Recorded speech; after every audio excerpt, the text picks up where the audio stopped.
हाँ जी, good morning, जय हिंद, वंदे मातरम। बोलिए भारत माता की। मजा नहीं आया? भारत माता की। ऐसा जरा दोपहर का और गर्मी का असर नहीं दिखना चाहिए, है ना। क्या हालचाल है आप लोगों के? बढ़िया है। नहीं है? क्यों नहीं है? पेपर आगे बढ़ गया है ना कांस्टेबल का, तो अच्छा हुआ कि बुरा हुआ? अच्छा हुआ? बुरा हुआ? जिनकी तैयारी अच्छी थी उनको बुरा लगा, जिनकी तैयारी अच्छी नहीं थी उनको अच्छा लगा, है ना। ठीक है, और मेहनत करो, समय मिल गया है। एग्जाम जरूर होगा, एग्जाम का टेंशन ना लें आप, एग्जाम जरूर होगा उसका, ठीक है। बस बाकी सरकार की इच्छा है वो कब एग्जाम लेती है ना। कोरोना, जब वो कोरोना खत्म हो जाएगा तो वो एग्जाम ले लेंगे। क्या रिमोट? सरकार के हाथ में कोरोना को कम ज्यादा करना।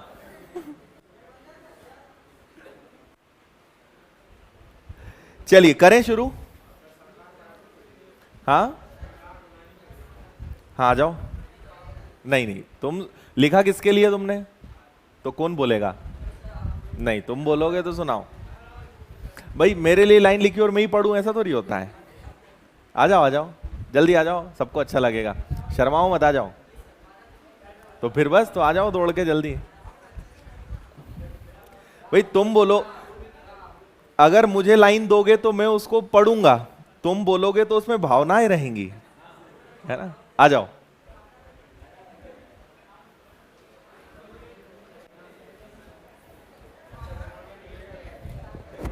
ये लो, लगाओ ना, बताता हूँ, लगाओ इसको।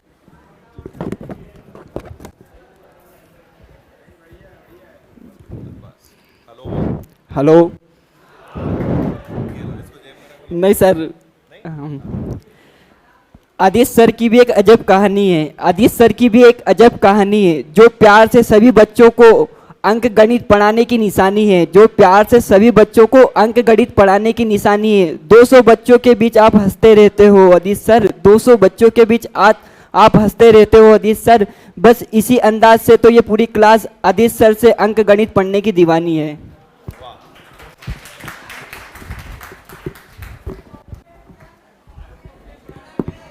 क्या? चलो भाई, बहुत बहुत धन्यवाद इस आदर सम्मान के लिए, काफी अच्छा लिखा है। अब देखो, तुमने पढ़ा तो अच्छा लगा ना। हाँ जी, चलिए करें शुरू अब। तो आपको मैंने आगे के क्वेश्चंस दिए थे और आपने करने की कोशिश करी। ये वाला हो गया था या नहीं हुआ था? यहीं से शुरू करना था। चलो, एक घड़ी का अंकित मूल्य 720 है। इस एक व्यक्ति इस घड़ी को 550 रुपए 80 पैसे में खरीदता है। उस पर दो डिस्काउंट दिए गए, पहला डिस्काउंट 10% है, तो दूसरा क्या होगा? देखिए, मैंने आपको कल बताया था कि 720 रुपए पे हमें डिस्काउंट देना है। पहला डिस्काउंट 10% है, मतलब पहले क्या आएगा? 90/100। फिर एक और डिस्काउंट दिया गया, पता नहीं वो डिस्काउंट कितने का था। दोनों डिस्काउंट देने के बाद की कीमत कितनी हो गई?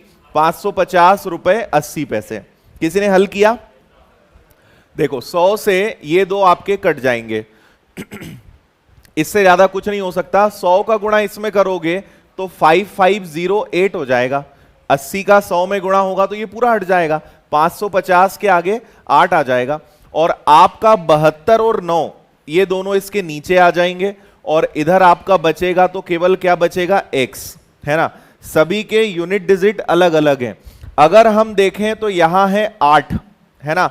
और 8 के बाद ऊपर भी 8 है, तो 8 और 7 56, 8 और 6 48, है ना। 8 और 6 ये आपका 8 है और ऊपर भी 8 है, लेकिन 15 भी है ना। 15 गड़बड़ करेगा, तो आपको पूरा सॉल्व करना पड़ेगा। क्या आंसर आ रहा है? हाँ, क्योंकि अगर आप यूनिट डिजिट से देखोगे ना तो यहां पे 15 और 16 दोनों का रोल हो सकता है। चलो ठीक है, इसको 9 से कैंसिल कर लेते हैं हम। 9 से अगर कैंसिल करेंगे तो 9 से कितनी बार कैंसिल हो जाएगा? 6 बार, फिर 1 बार और फिर 2 बार। और 72 से अगर हम इसको ध्यान से देखें तो 72 से कितनी बार कट सकता है? कुछ गलत कर रहे हैं क्या अपन? 0 क्यों आएगा? 100 का गुणा अगर करेंगे तो अच्छा, उसको या तो हम फिर हटा ही दें तो ज्यादा अच्छा है ना। तो अगर इस केस में करेंगे तो फिर एक जीरो लग जाएगा, ठीक है। तो ये आपका यहाँ पे जीरो आ जाएगा, फिर तो 15% आंसर आना है। तो 72 से आप अगर इसको कैंसिल करोगे तो 72 से कितनी बार कैंसिल हो जाएगा ये पहले तो? 72 से 5 बार, 6 बार, 8 बार, 8 इंटू 7, 9 बार करोगे तो 63, 8 बार ये होना चाहिए, है ना।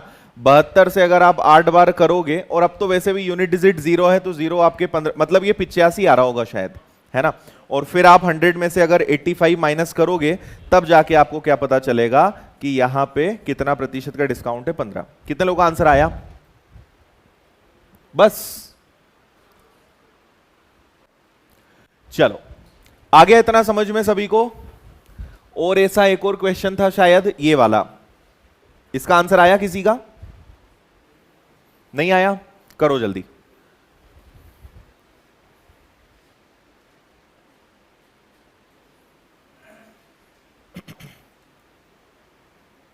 समझ नहीं आया? आप कल की क्लास में नहीं थे?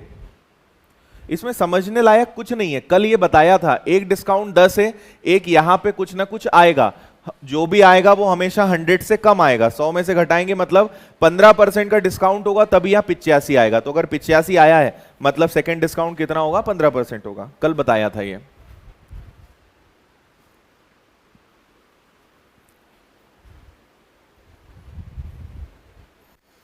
हाँ जी, थैंक यू थैंक यू।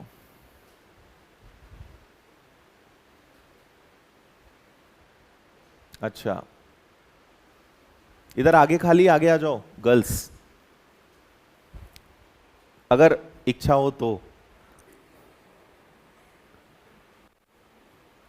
हाँ जी, एक व्यक्ति ने किसी वस्तु को खरीदते समय 15% और Y% के 2 डिस्काउंट दिए और उस पर कुल 275 की बचत हुई। आप में से कई नन्हे मुन्ने बच्चे पता है क्या कर रहे होंगे, मैं बताता हूं, ठीक है। क्योंकि हमने एक चीज तो कसम खाई है कि हम प्रश्न को तो ढंग से पढ़ेंगे ही नहीं, है ना। यहां x/100 लिखेंगे, और ईमानदारी से बताना कितने लोगों ने यहां 275 रखा? ईमानदारी से बताना, रखा है ना। देखो कसम नहीं खिला रहा हूं, वैसे ही बता दो, फिर मम्मी कसम खिलाऊंगा मैं। रखा है ना। आप यहां पे पढ़िए, उस पर कुल 275 रुपए की बचत हुई। आपसे यह नहीं बोला है कि डिस्काउंट देने के बाद की कीमत 275 है। 900 रुपए की वस्तु थी और 275 रुपए की अगर बचत हुई तो यह आ गया आपका 25 और यह आ गया आपका 6 आएगा क्या?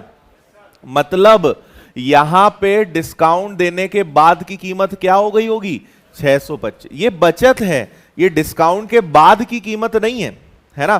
तो यहां पर आप क्या रखेंगे? 625 और सॉल्व करेंगे। कर लोगे अब आगे? ठीक है, मेन बस यही था। किसी ने किया क्या? इसका आंसर लगभग में आएगा तो थोड़ा सा दशमलव में आएगा, आप इसको समझ लेना, ठीक है। 18 आ रहा है। चलो अब यहां से हो रहा है आपका टाइप चेंज।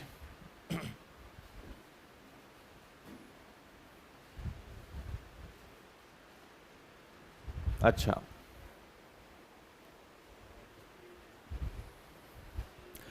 किसी वस्तु का क्रय मूल्य 12,000 रुपए है, इसका अंकित मूल्य कितना होना चाहिए कि 10% का डिस्काउंट देने के बाद भी 20% का लाभ हो? आप सब लोग क्वेश्चन सॉल्व करना बंद करें और यहां पर आप ध्यान दीजिए। एक छोटी सी बात मैं आपको बता रहा हूं, सुनना। जैसे मान लीजिए मैंने एक चीज 100 रुपए की खरीदी, ठीक है, तो क्रय मूल्य मेरे लिए क्या हो गया? 100 रुपए हो गया। अब मैं क्या चाहता हूं, मैंने आपको डिस्काउंट के बारे में पहले भी कहा है कि अगर भारत में आपको जीना है तो डिस्काउंट तो देना पड़ेगा, है ना। लेकिन डिस्काउंट ऐसा देना है कि अपना फायदा भी होना चाहिए। इस क्वेश्चन को छोड़ दो थोड़ी देर, जो मैं बोल रहा हूं उस पर ध्यान दो, है ना। तो मैंने सोचा कि मैं अपनी जो वस्तु है पहले तो इसका प्राइस 50% बढ़ाऊंगा, ठीक है। कितना बढ़ाऊंगा इसका प्राइस? 50% बढ़ाऊंगा, और फिर मैं उस पर क्या करूंगा? 20% का डिस्काउंट दे दूंगा, है ना। और अगर मैंने ऐसा किया तो मुझे 20% का फायदा होगा। मैं भी आपको करके बता रहा हूं।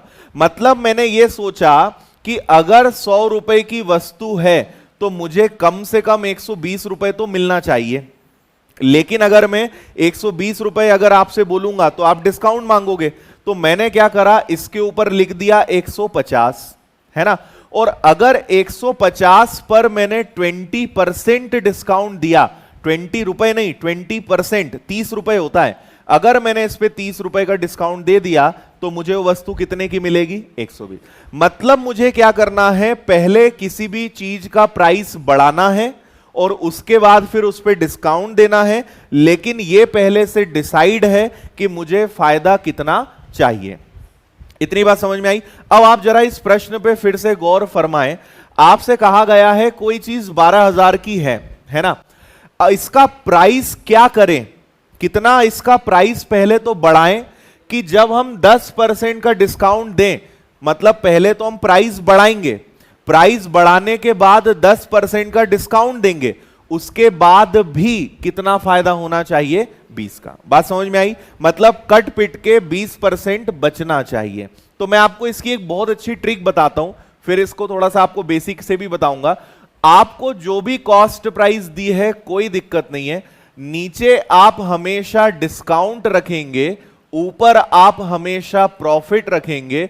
इससे आपको उसका मार्क्ड प्राइस मतलब अंकित मूल्य, मतलब कितना मूल्य बढ़ाया जाए, ये आपको मिल जाएगा। करते हैं, तो क्रय मूल्य कितना दिया हुआ है, 12,000 रुपए दिया हुआ है। कितना डिस्काउंट देना है मुझे, 10। इसको 100 में से घटाना जरूर, 100 में से 10% का डिस्काउंट दिया तो बोलो कितना, 90। और कितने का फायदा चाहिए, 20 का, मतलब ऊपर क्या रखेंगे, 120। ठीक है, इसको अब कर लेते हैं हल। तो 3 से कैंसिल हो गया 4 बार, 3 से कैंसिल हो गया 3 बार, 3 से कैंसिल हो गया 4000 बार, 4000 का 4 गुना, मतलब क्या हो जाएगा, 16,000। मैं एक बार और आपको बता रहा हूं कि 16,000 का मतलब क्या है, मतलब अगर कोई चीज मुझे 12,000 की पड़ी तो मैं उस पर कितना लिखूंगा, 16,000। अब आप आए मेरी दुकान पर तो मैं आपसे कहूंगा, आप तो अपने विनर्स वाले हो, आपके लिए 10% का डिस्काउंट। ठीक है, तो आप भी खुश कि चलो सर ने 10% का डिस्काउंट दिया, लेकिन मुझे फायदा कितने का हो रहा है, 20% का। आया समझ में? करके बताऊं कि आपको प्रूफ करके बताऊं कि समझ गए, बताऊं? देखो कितने रुपए की चीज है, 12,000 की। मैंने कितने का बोला, कितने में बोला आपको कि कितने की है, 16,000 की। अब आपको कितने का डिस्काउंट दे रहा हूं, 10% का। इसका 10% बोलो, 1600। 16,000 में से 1600 घटाओ, 14,400। मतलब आप मुझे कितना पे करोगे, और मुझे कितने में मिली थी, तो 12,000 की चीज के बदले मुझे 14,400 मिला, तो मुझे कितने रुपए बचे, 2400। 2400 रुपए मैंने कमाए किस पे, 12,000 पे, और गुणा करेंगे किसका, 100 का। 12 दूनी 24 होता है क्या, मतलब मैंने कितना लाभ कमाया। आपको मैंने डिस्काउंट कितना दिया, 10%, लेकिन मैंने लाभ कितना कमाया, 20। ये किसके कारण संभव हो पाया, यही आपसे पूछा था। समझ में आया? डिस्काउंट भी देना है लेकिन अपना फायदा भी होना चाहिए, तो ऑब्वियसली वस्तु का जो रेट है वो हमें क्या करना पड़ेगा, बढ़ाना पड़ेगा।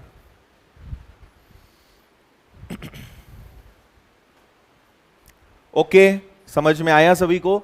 तो ये बहुत ही बेहतरीन ट्रिक है, इससे आप हर प्रकार के प्रश्न बहुत ही आसानी से कर पाएंगे। किसी को कोई भी दिक्कत हो, डाउट हो तो पूछें। हाँ जी, ऑनलाइन वालों को कोई दिक्कत परेशानी जो पढ़ा रहे हैं उससे, बाकी तो तुम्हारी समस्याएं चलती ही रहती हैं।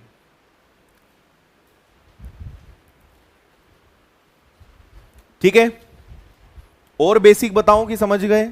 और भी एक तरीका है, लॉन्ग मेथड, जरूरत नहीं है? इसका आंसर बताइए सब लोग जल्दी से।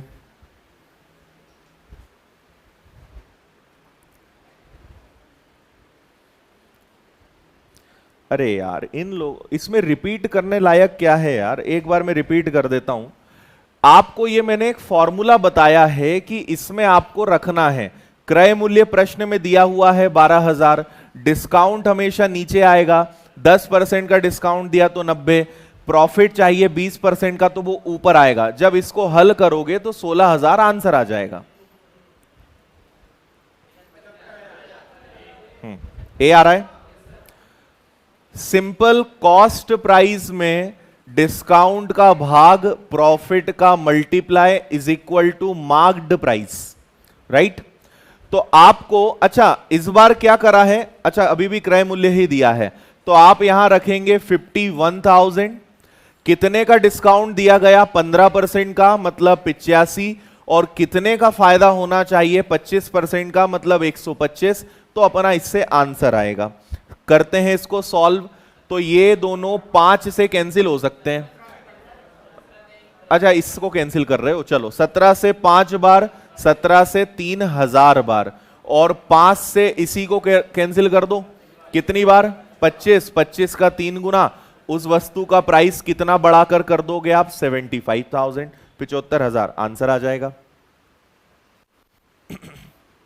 ठीक है, ओके, अगला करते जाओ। मैं आपको अभी 10-12 प्रश्न करा रहा हूं अलग अलग प्रकार के, सब में हम यही तरीका लगाएंगे। अभी भाषा भी बदलेगी लेकिन तरीका नहीं बदलेगा।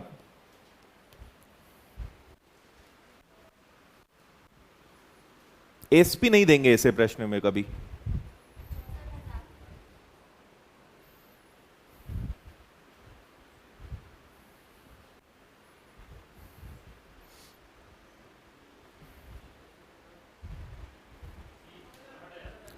किसी वस्तु पर 20% की छूट दी गई, 30% का लाभ दिया हुआ, अंकित मूल्य दिया है, क्रय मूल्य निकालना है। कॉस्ट प्राइस इस बार नहीं है, डिस्काउंट देना है 20% का, फायदा होना चाहिए 30% का, और उसके बाद की कीमत होनी चाहिए 1,04,000 रुपए। ओके चलो, तो ये आपका कैंसिल हो गया। ऐसे ही दिख रहा है, 13 से इसको कैंसिल करोगे तो 8,000 बार, और 8,000 का 8 में गुणा करोगे, मतलब उस वस्तु की प्राइस कितनी करनी चाहिए, 64। 64,000 की वो थी, है ना, करनी नहीं है, इतने रुपए की वो वस्तु थी, और आपने प्राइस बढ़ाकर उसको कितना करा है, 1,04,000। ठीक है, इस बार 1,04,000 क्रय मूल्य नहीं है, अंकित मूल्य है। तो इस ट्रिक से ये भी फायदा है कि या तो क्रय मूल्य देंगे या अंकित मूल्य देंगे, इसमें विक्रय मूल्य, सेलिंग प्राइस कभी नहीं आएगा। अब यहां से हमने रुपए हटा दिया, लेकिन करने का तरीका नहीं बदलेगा। पढ़िए आप एक बार।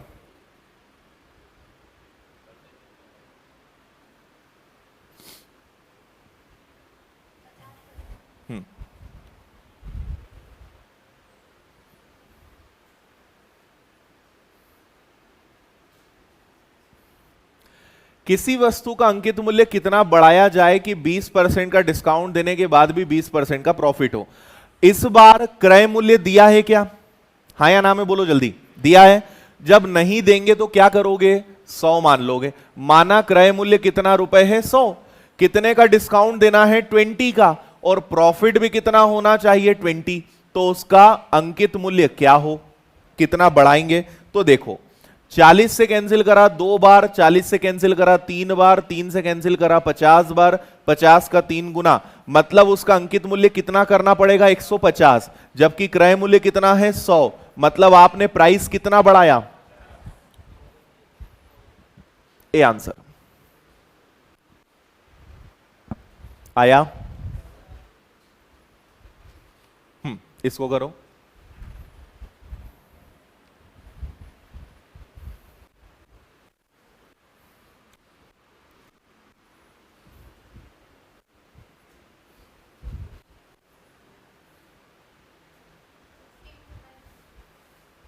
सत्तर नंबर क्वेश्चन बाकी है। 70वां प्रश्न नहीं करवाया क्या मैंने कल, करवा दिया? कौन सा है 70वां, देखना जरा। करवाया था, करवाया है भाई शंकर कुमार, देख लो एक बार अच्छे से। किसी वस्तु का क्रय मूल्य कितना प्रतिशत अधिक अंकित किया जाए कि 10% का डिस्काउंट देने के बाद भी 5 का लाभ हो। 10% का डिस्काउंट देने के बाद भी 5 का लाभ हो, तो आप यहां क्या करेंगे, 15 से कैंसिल करेंगे, 15 से 6 बार, 1 मिनट, 10 का डिस्काउंट है, ठीक है, 15 से कैंसिल हो जाएगा ये 7 बार, तो ये है आपका 7/6 गुणा 100, मतलब ये बनेगा आपका 700/6। 700/6 का मतलब 116 2/3 है ना, इतना प्राइस करना पड़ेगा। तो वस्तु थी कितने की शुरुआत में, 100 की, मतलब आपने कितना प्राइस बढ़ाया, 16 से ही 2/3, आंसर आ गया ये। ओके, क्वेश्चंस बन रहे हैं, अच्छा लग रहा है, बहुत बढ़िया। बढ़े आगे, ये लो और थोड़ा सा प्रश्न में ट्विस्ट।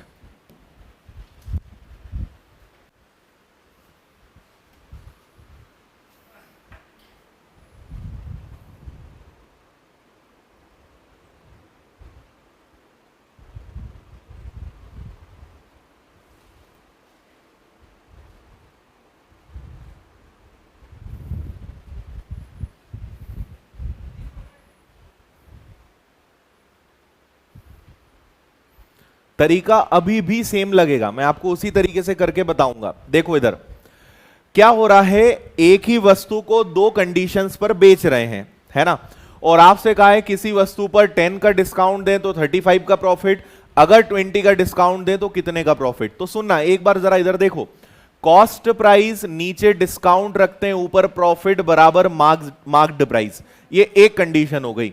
ऐसा ना करके अगर इसको दूसरी कंडीशंस पे बेचा जाए तो नीचे डिस्काउंट ऊपर प्रॉफिट बराबर मार्क्ड प्राइस, तो वस्तु तो वही है, वस्तु अगर वही है तो उसका क्या होगा, कॉस्ट प्राइस सेम होगा और उसका क्या होगा, मार्क्ड प्राइस भी आपका सेम हो जाएगा। मतलब ऐसे प्रश्नों में आप हमेशा क्या करेंगे, अगर दो कंडीशंस हैं तो डिस्काउंट प्रॉफिट ऊपर, वापस से डिस्काउंट नीचे और प्रॉफिट ऊपर, इतना सा काम आपको करना है।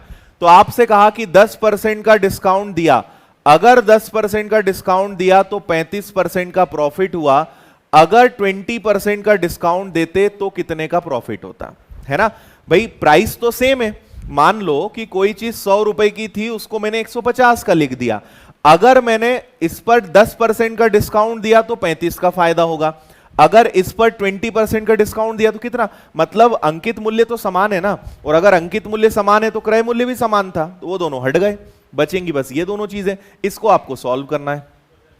0 से 0 गया, 9 से इसको उड़ाओगे तो 15 बार, 15 का 8 गुना कितना होता है, 120, और ये प्रॉफिट है तो 100 में से माइनस करोगे, मतलब अगर 20% का डिस्काउंट दिया तो कितने का प्रॉफिट होगा, 20% का। बी आया।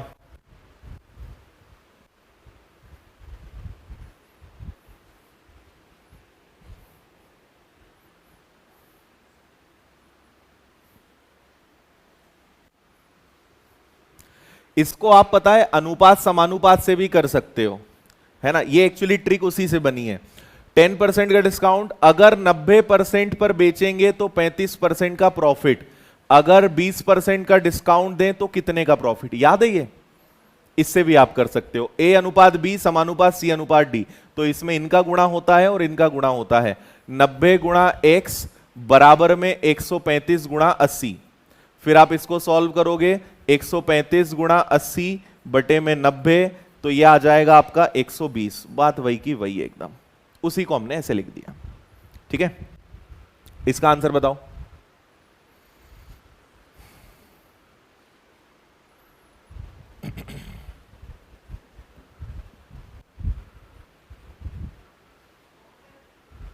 हाँ, डिस्काउंट नीचे प्रॉफिट ऊपर, डिस्काउंट नीचे प्रॉफिट ऊपर,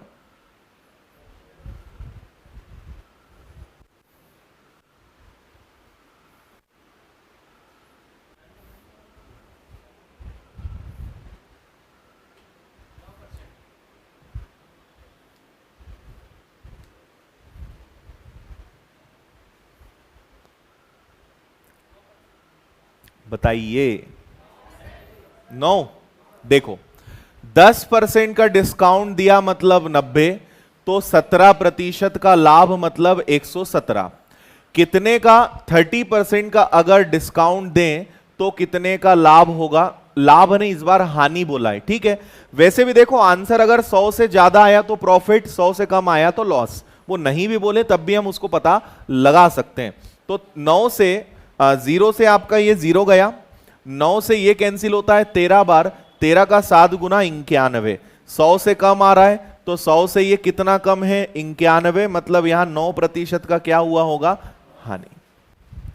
यहां मैं प्रॉफिट जरूर लिख रहा हूं पर आप उस बात को समझिए कि प्रॉफिट हो या लॉस जो भी होगा वो ऊपर आएगा, प्रॉफिट होगा तो 100 प्लस, लॉस होगा तो 100 में से माइनस, ओके। इसको भी जल्दी बताओ, फास्ट।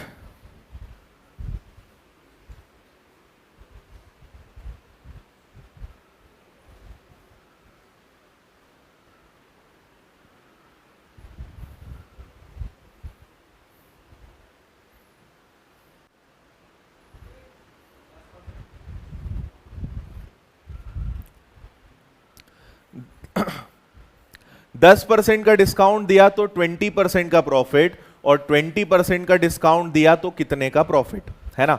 तो आपका फिर से 30 से 3 बार, 30 से 4 बार, ये आ जाएगा आपका 320 बटे में 3, 100 तो गया और 6, ये आएगा 106 2 बटे 3।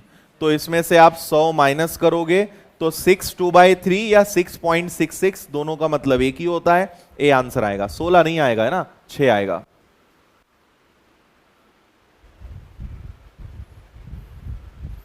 ओके, ठीक है जी। चलो टाइप चेंज, इसको 2 बार पढ़िए सब लोग।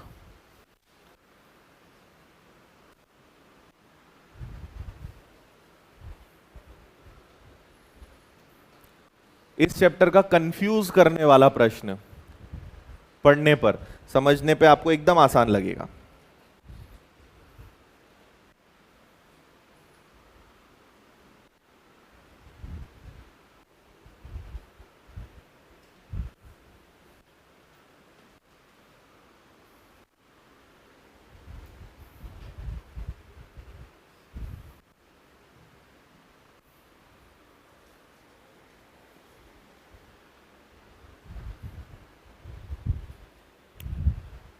चलो बता दूं, पढ़ लिया सबने 2 बार।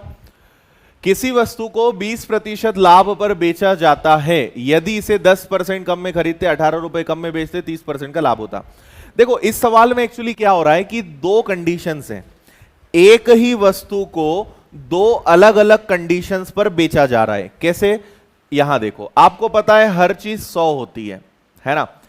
किसी वस्तु को 20% प्रॉफिट पर बेच रहे हैं, मतलब कितने पर बेच रहे थे, 120। ये पहली कंडीशन हो गई।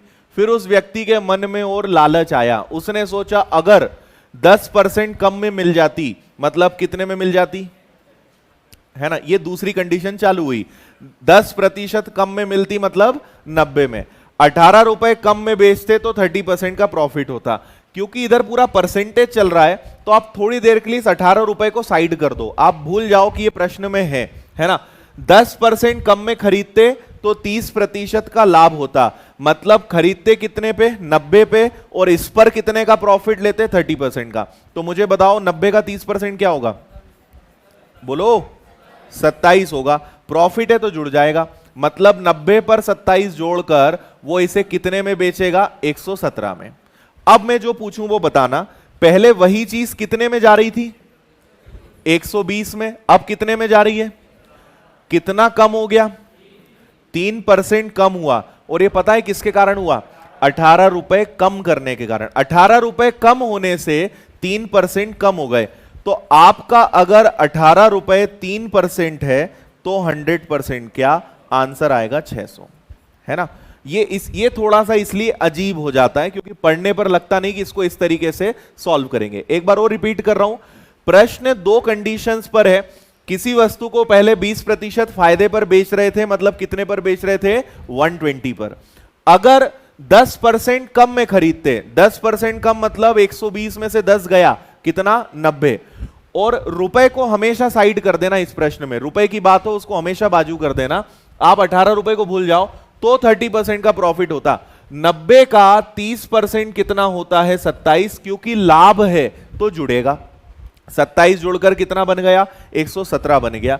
तो पहले वो चीज 120 में जा रही थी, अब 117 में जा रही है। 3% कम हुआ क्योंकि 18 रुपए कम हुआ। 3% का मान अगर 18 है तो 7%, 100% कितना होगा, 600 होगा। ठीक है, एक और क्वेश्चन करके बताओ, फिर भी दिक्कत होगी तो इससे और क्लियर हो जाएगा।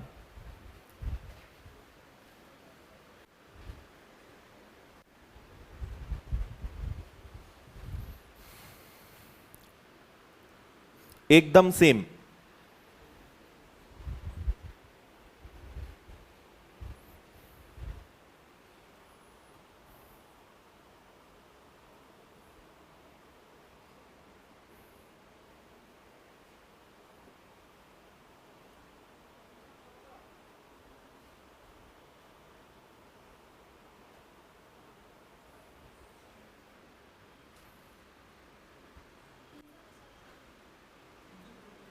हाँ,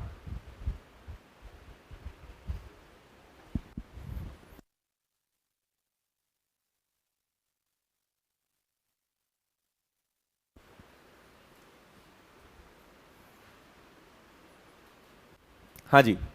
एक व्यक्ति ने मकान 15% लाभ पर बेचा, तो 15% लाभ मतलब 115 इधर कर दो। यदि उसने 25% कम में खरीदा होता, यहां से दूसरी बात चालू होती है। 100% पर 15 का लाभ लिया, अगर 25% कम में खरीदता मतलब 75 पे खरीदता, हानि रुपए को छोड़ो, 32% का लाभ होता, मतलब 75 पर 32% का लाभ होता। इसको हल करेंगे, 25 से 3 बार, 25 से 4 बार, 4 से 8 बार, 24 का लाभ होता। तो 24 इसमें हम जोड़ देंगे तो कितना आ जाएगा, 99 आ जाएगा। अब वही चीज पहले कितने की जा रही थी, 115, और अब कितने की जा रही है, 99। कितने की कमी आई, 16 की। किसके कारण, 60 रुपए के कारण। तो बस 60 रुपए अगर 16% तो 100% क्या, ठीक है। 15 और 4, 15 का आधा 7, 7 का आधा 375, 375 रुपए आ रहा होगा आंसर, ठीक है। सी, सभी बच्चों ने आंसर दे दिया है, ऑनलाइन ऑफलाइन के धुरंधरों ने। अब समझ में आ गया। और एक और है, इसका आंसर जल्दी बताओ, देखते हैं कौन सबसे पहले आंसर बताता है।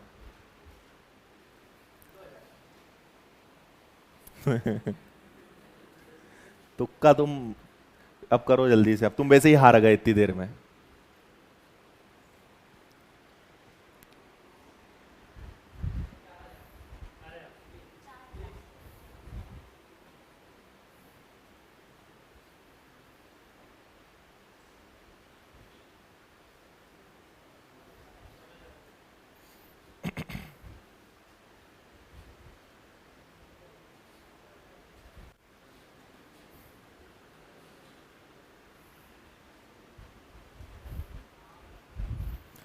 किसी वस्तु को 20% लाभ पर बेचा मतलब 120, है ना। 20% कम में खरीदते और 30% का लाभ होता, तो मैं डायरेक्ट लिख रहा हूं 80 का 30% होता है 24। आप कितने में बेचते इसको, 104। तो आपको कितने का नुकसान हो रहा है, 16 का। किसके कारण, 640 के कारण। 16 4 64, मतलब आंसर कितना आएगा, 4000। ओके, हाँ जी। अब यहां से हम थोड़े अब डिस्काउंट के बाहर निकले। अब हमारे जो प्रश्न हैं यहां से अब थोड़े मिक्स स्टार्ट होते हैं। थोड़े हम, ये वाला जो टाइप है ये मिक्स रहेगा, फिर वापस से टाइप वाइज चलेंगे। इस टाइप के अंदर मिक्स क्वेश्चंस हैं, है ना। पढ़िए पहला सवाल।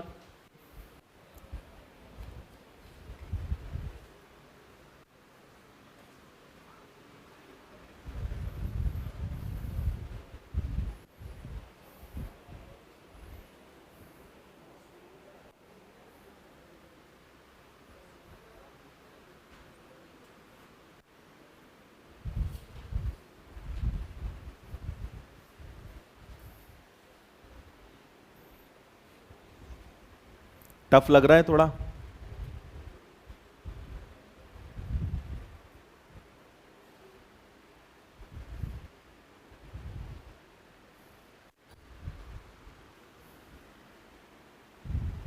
बता दूं। देखो, एक फल विक्रेता निश्चित मूल्य पर आम बेचकर 20% का लाभ कमाता है। मुझे बताओ हर चीज कितने परसेंट की होती है, 20% लाभ कमाने का मतलब 120। अगर वो हर आम का प्राइस 1 रुपए बढ़ा देता तो उसे 40% लाभ प्राप्त होता, मतलब 100 के बदले कितना लाभ कमाता वो, 140%। अगर प्राइस 1 रुपए बढ़ा देता तो, फिर से सुनना बात, हर चीज हमेशा होती है 100%।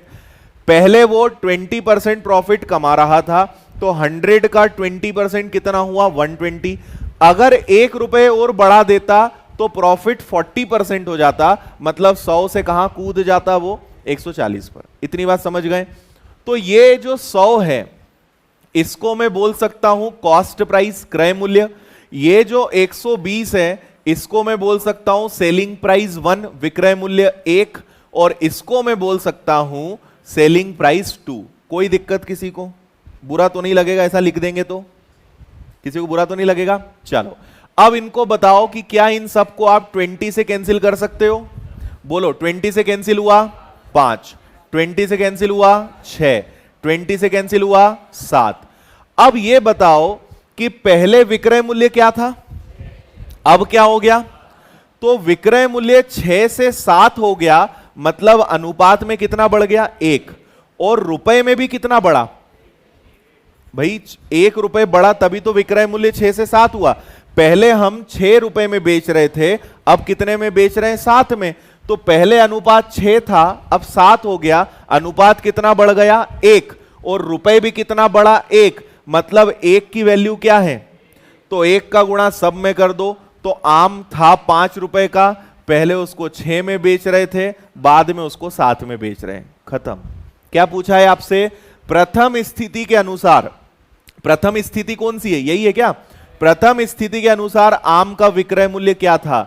6 रुपए था। डी आंसर है। क्रय मूल्य बोलेंगे तो 5, पहला विक्रय मूल्य बोलेंगे तो 6, दूसरा विक्रय मूल्य बोलेंगे तो 7। आया?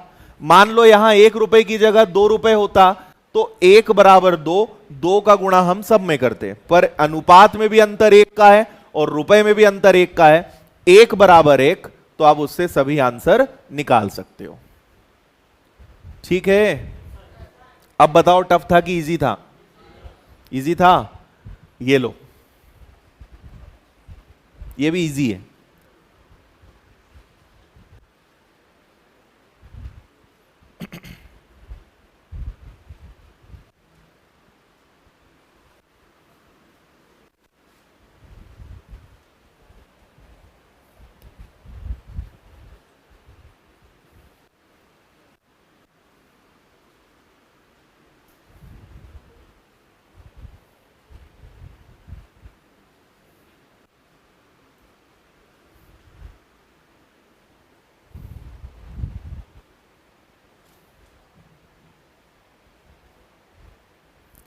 बता दूं? पढ़ लिया सबने? देखो, ये वाले जो सवाल होते हैं, यहां तो फिर भी अच्छी बात है कि उन्होंने रुपए दे दिए। कभी कभी ऐसे प्रश्नों में रुपए भी नहीं देते हैं, है ना?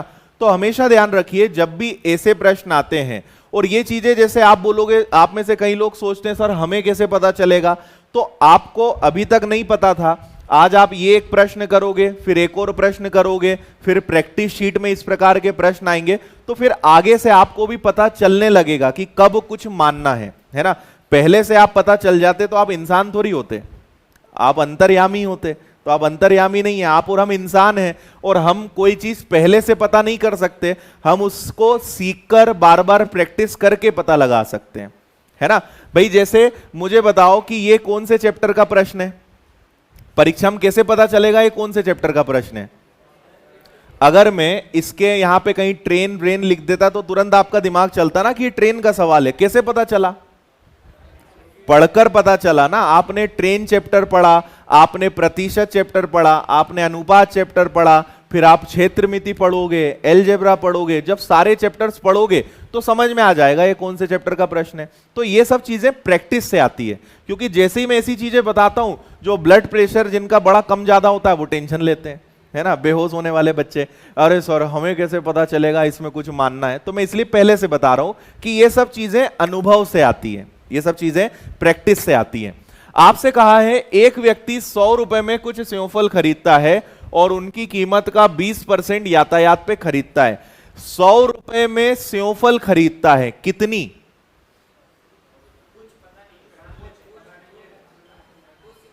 अरे तुम लोग कुछ तो बोला करो। हाँ, 100 रुपए की सेवफल खरीदी, कितनी? कुछ दी है क्या आपको? नहीं दी है। जब नहीं देंगे ना तो कुछ मानना पड़ेगा, ठीक है? कितनी सेवफल मान ले? 100 मान ले? मत मानो, सुनो क्या मानोगे। माना, अच्छा चलो ठीक है 100, अब बोल दिया तो अब बोल दिया। 100 सेवफल मान लो। अच्छा, एक सेवफल कितने की? 1 रुपए की मान लो, 10 रुपए की मान लो, 100 रुपए की मान लो, जो मानना है वो मान लो। तो कितने की माने, फाइनल क्या करें बोलो? 1 रुपए की मान लें। तो अगर 100 रुपए नहीं, 100 सेवफल है, 1 रुपए की एक है, तो हमने कितने रुपए की सेवफल खरीदी? बोला भी उसने यही था। तो अब आपके पास दोनों चीजें हैं कि हमारे पास 100 सेवफल है और 1 रुपए की एक है। ठीक है, मतलब हमने दुकान से कितने की सेवफल खरीदी? 100 की। अब मान लो ये तो आपने मंडी से खरीदी, अपनी दुकान पे लाने का खर्चा भी तो होगा। ठीक है, तो उसने यातायात पे, परिवहन पे कितना खर्चा कर दिया? 20%। मतलब मंडी से तो 100 की खरीदी थी, लेकिन घर आते आते 20 रुपए का खर्चा हो गया। कितने की सेवफल हो गई? चलो अब सुनना, अगर मुझे इन सारी सेवफल को बेचने पर 120 से ज्यादा मिलेगा तो लॉस होगा, क्या होगा? प्रॉफिट होगा। हां बोल देते कई लोग तो। अरे यार, 120 से अगर ज्यादा पैसा मिलेगा तो प्रॉफिट, 120 से कम मिलेगा तो लॉस। अब आगे सुनो, हुआ क्या? 60% सेवफलों को क्रय मूल्य के 50% पे बेचा गया। तो मेरे पास सेवफल कितनी है? 100। 100 का 60% कितना होता है? 100 का 60% 60 सेवफल होगा। इसे क्रय मूल्य के 50% लाभ, सेवफल का क्रय मूल्य कितना है? 1।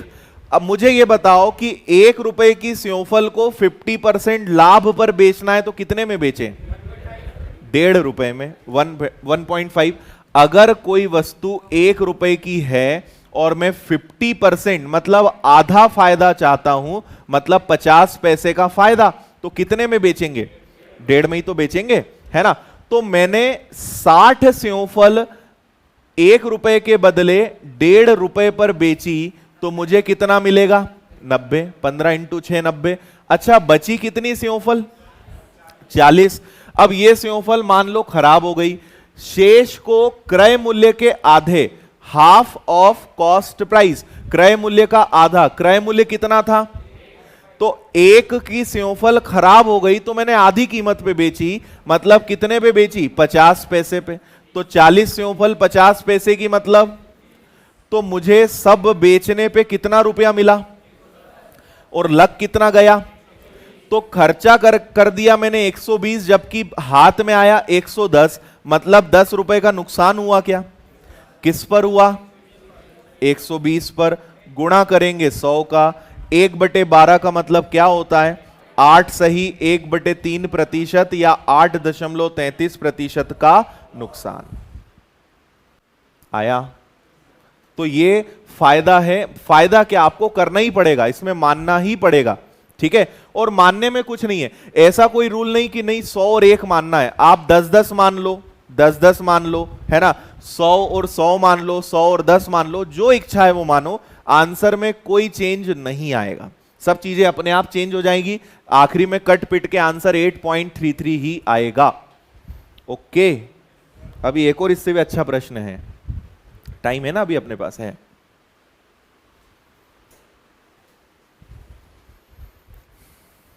कोई डाउट? तुम लोग कभी रिपीट करने का क्यों नहीं बोलते? डाउट होते नहीं है कि पूछते नहीं है? पूछते नहीं है ना, डाउट नहीं रहता। टेस्ट लूंगा मैं तुम लोग का, रुको जरा, एक डंडा रखेंगे फिर और वही प्रश्न करवाएंगे जो क्लास में पढ़ाया है। ठीक है, जो गलत करेगा फिर उसको यहाँ पे ऑनलाइन क्लास में सबके सामने डंडा मारेंगे, चलेगा? हाथ पे, स्कूल जैसा यहाँ पे चलेगा? मुर्गा भी बनाएंगे अपन, मुर्गा मुर्गी दोनों बनाएंगे। शर्म के चक्कर में नहीं पूछ पाते हैं ना। ऑनलाइन वालों को काहे की शर्म है यार। हाँ देखो, ऑनलाइन में तो लाइन ढेर लगा दिया इन्होंने, रिपीट रिपीट रिपीट, बस अब मत लिखना। हाँ, वो इसलिए निकालेंगे क्योंकि उन्होंने यहां क्रय मूल्य बोला ना, क्रय मूल्य के 50। अगर वो बोलते 50 अंकित मूल्य का 50, तो फिर हम उसको 120 पे निकालते।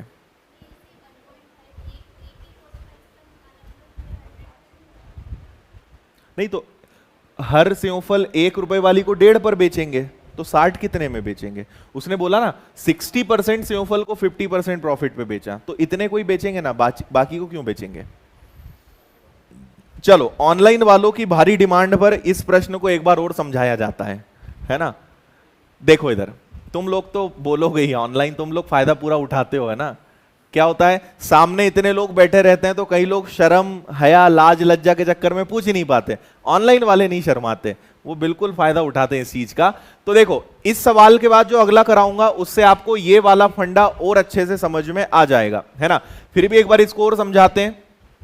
उन्होंने हमें प्रश्न में केवल 100 रुपए दिया था, ना ये बताया कि कितनी सेवफल है, ना ये बताया कि सेवफल का भाव क्या चल रहा है। जब कुछ नहीं बताएंगे तो आप अपनी मर्जी के मालिक हो, जो मानना है वो मान लो। तो आपने मान लिया कि 100 सेवफल है, 1 रुपए की एक है, 100 रुपए की सेवफल है।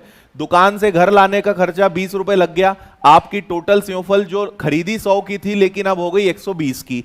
अब बेचेंगे तो उन्होंने कहा है 60% सेवफल, 100 का 60% 60 होता है। इन्हें 50% प्रॉफिट पे बेचा।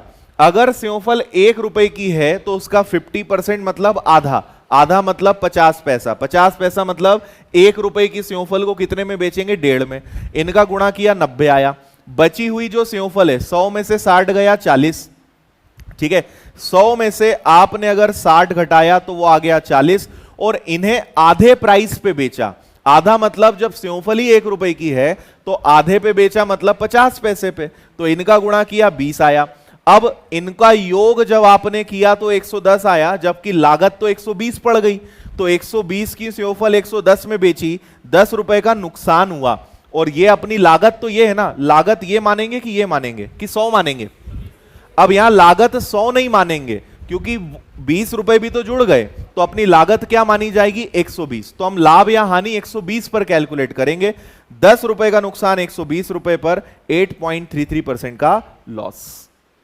ये लीजिए अगला।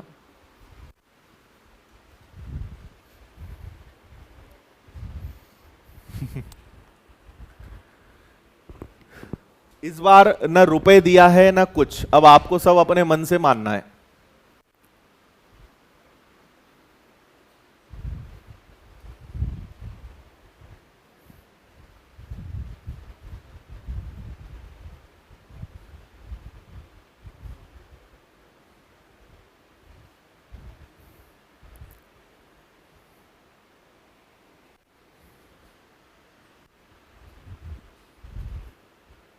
सवाल पढ़ो आप इसको जल्दी से।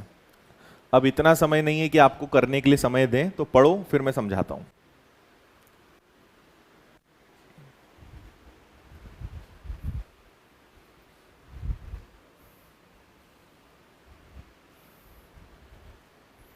एक विक्रेता अपने सामान को 30% लाभ पर बेचना चाहता है। गोदाम में आग लगने से उसका 6% माल नष्ट हो गया, 24% आधी कीमत पर बेचा और बचा हुआ सब कुछ अंकित मूल्य पर बेचा। कुल लाभ या हानि बताइए। अब सुनिए, यहां पर उन्होंने बताया क्या कि उसके दुकानदार के पास कौन सा सामान है, कौन सी वस्तु है, कुछ बोला है? नहीं बोला है। कितने रुपए की वस्तु है बोला है क्या? नहीं बोला है। तो अब आप अपनी मर्जी के मालिक हैं, जो मानना हो मान लो। तो सबसे अच्छा मानने के लिए क्या है? 100 और 1। तो ऐसा करते हैं, मान लो कि पेन अपने पास है। माना कि दुकानदार के पास 100 पेन है और हर पेन कितने रुपए का है? 1 रुपए का। मतलब उसके गोडाउन में कितने रुपए का सामान रखा है? 100 का। इतना समझ में आया? आप 10 पेन 10 रुपए के मान लो, 100 पेन 1 का मान लो, 1 पेन 100 का मान लो, जो मर्जी है वो मान लो, कोई दिक्कत नहीं है। आपकी इच्छा है दोनों को 100-100 मानना है तो मान लो। 100 पेन 100 रुपए के 10,000, आंसर सबसे सेम आएगा, कोई फर्क नहीं पड़ेगा, ठीक है। अब ये सबसे पहली बात सुनना ध्यान से। एक विक्रेता अपने सामान को 30% लाभ पर बेचना चाहता है। 30% लाभ पर बेचना चाहता है मतलब कि वो 100 रुपए की चीज कितने पे बेचना चाहता है? 130। 130 पे बेचना चाहता है मतलब 100 पेन अगर 130 का बेचेगा तो उनका मूल्य कितना हो जाएगा? एक पेन कितने का हो जाएगा? 1.3 का। अब फिर से मुझे बताओ कि ये 1 रुपए क्या है? ये लागत है, और वो बेचना किस पे चाहता है? ये। तो ये यहां पे विक्रय मूल्य या ये यहां पे अंकित मूल्य दोनों हो सकता है। हो सकता है कि वो अंकित मूल्य पर ही बेचे, डिस्काउंट ना दे, हो सकता है कि वो इस 1.3 पर बेचे।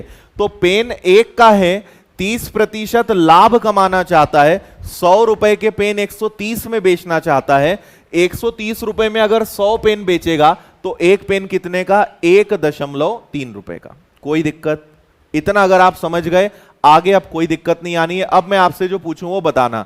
उसके गोडाउन में, उसकी दुकान पर कितने पेन रखे थे? कितने पेन जल गए? तो 100 का 6% कितना होता है? 6 पेन जल गए तो इनसे तो कुछ नहीं मिलेगा ना। इनसे क्या मिलेगा? बड़ा सा 0। बचे कितने पेन? नहीं उसने ऐसा बोला कहां है? शेष का। उसने बोला क्या कि शेष का 24% माल, ऐसा बोला है क्या? नहीं। और शब्द का मतलब होता है कि योग। तो 100 में से 6 गए और 100 में से 24, तो जो 24% माल है इसको आधी कीमत पे बेचा। किसका आधा? क्रय मूल्य का आधा। क्रय मूल्य कितना है? 1 का आधा बोलो जल्दी से। इनको 50 पैसे पर बेचा, कितना रुपया मिलेगा? 12। अच्छा, 100 में से 24 और 6 गया, कितना बचा? 70। 24 और 6 कितना होता है? 30। 30 गया तो कितना बचा? 70 पेन बचे और ये पेन सही सलामत थे। शेष माल को अंकित मूल्य पर बेचता है। अंकित मूल्य 1 है कि 1.3? इसको वो अब अपने टारगेट पर बेचेगा। 13 सती 91, कितने रुपए मिलेंगे? चलो, इनसे कुछ नहीं मिला, बाकी इन दोनों से कितना मिला? 103 रुपए मिला। तो मुझे ये बताइए कि उसको फायदा हुआ कि नुकसान? गलत, फायदा हुआ। अरे ये तो उसका टारगेट था, ये कोई लागत मूल्य थोड़ी है। ये उसने सोचा कि मैं 130 पे बेचूंगा, उसने ये थोड़ी बोला है कि 130 रुपए लागत लग गई। लागत इस बार 100 है। पिछली बार 120 पे क्यों था? क्योंकि लाने का खर्चा जुड़ गया। भाई 100 रुपए के पेन तो दुकान पे रखें, लाने जाने का कोई खर्चा ही नहीं है। तो 130 पे तो वो सोच रहा था कि मैं 100 के पेन 130 पे बेचूंगा, पर लागत तो 100 है ना। तो 100 रुपए के पेन कितने पे बेचे? तो 100 के पेन 103 पर बेचे, तो भाई साहब उसे फिर भी प्रॉफिट हो गया। कितने % का? ए आंसर आएगा। आया समझ में?